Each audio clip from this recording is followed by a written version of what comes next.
out of Amsterdam and we meet interesting people like Ismail from Luno. How are you doing, Samir? I'm good. How are you on this windy morning? Yeah, it's a bit cold. It's a windy corner here.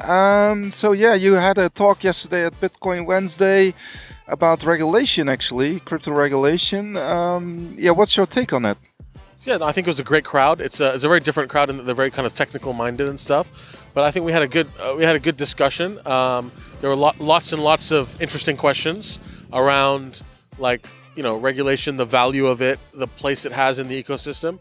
But overall, really positive. We're really excited at Luno about Amsterdam and the Netherlands in general. You're very forward thinking when it comes to kind of cryptocurrency and kind of payments in general. So it's an exciting time. Actually, you went to Brussels to meet some of the officers of the EU.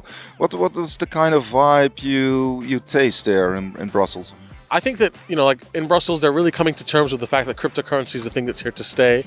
And what they're concerned about is making sure that the ecosystem protects customers and consumers correctly and protects European citizens and kind of doesn't allow bad actors to play in this space. And, there's an education curve there that we feel that we can be a part of to address. But I think by and large, they are not in the space where they think that this should be banned. They're in a space where they want it to be a part of the financial system, which is really, really encouraging.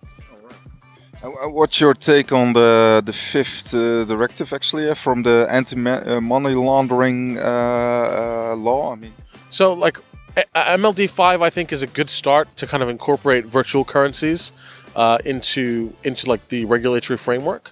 I think that there will be more updates for it to come, but from my perspective, and certainly from the perspective of Luno, from where we're coming from, we welcome anything that will increase the trust and security of the overall cryptocurrency ecosystem, because we're really about making people more comfortable with converting their kind of old money into this new money. Yeah, I mean, it's for the Dutch public. I mean, Luno is quite a big player, like 20 million customers worldwide. 2 million customers, 20 million maybe this year. But no, so we're 2 million customers. We're operating in 40 countries. We launched in Europe officially kind of late 2017. So we're new players in this market, but we are much more established in Africa, Southeast Asia and stuff. But the European market is huge. I think we see a lot of potential for growth, so we're excited to be here. All right. So at this time we can buy and actually customize. I'll do this over.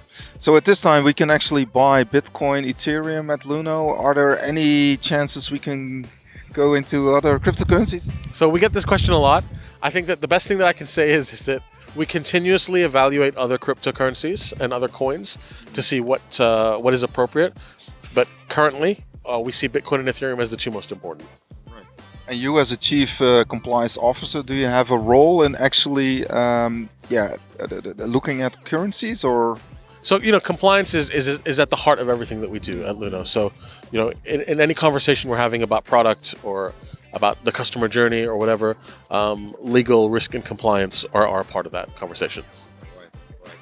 Right. Last question. What is your ideal picture regulatorily wise? I mean, what would you like to see? Because I think from my perspective, I would like to see kind of a uniform regulatory landscape that holds players accountable to the same kinds of standards. Maybe not exactly the same standards, because that's impossible, but like the same kinds of standards. And that really means that people can then begin to have trust that anyone who's operating in this space is reputable, is doing something to protect their money, isn't allowing bad guys to come and use the platform.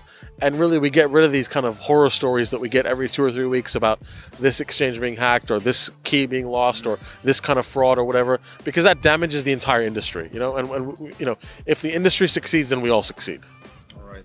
Thank you very much, Samir, for your time and the insights, and all the best. Thank you, buddy. I appreciate it. Have a good day. Okay. Thank you.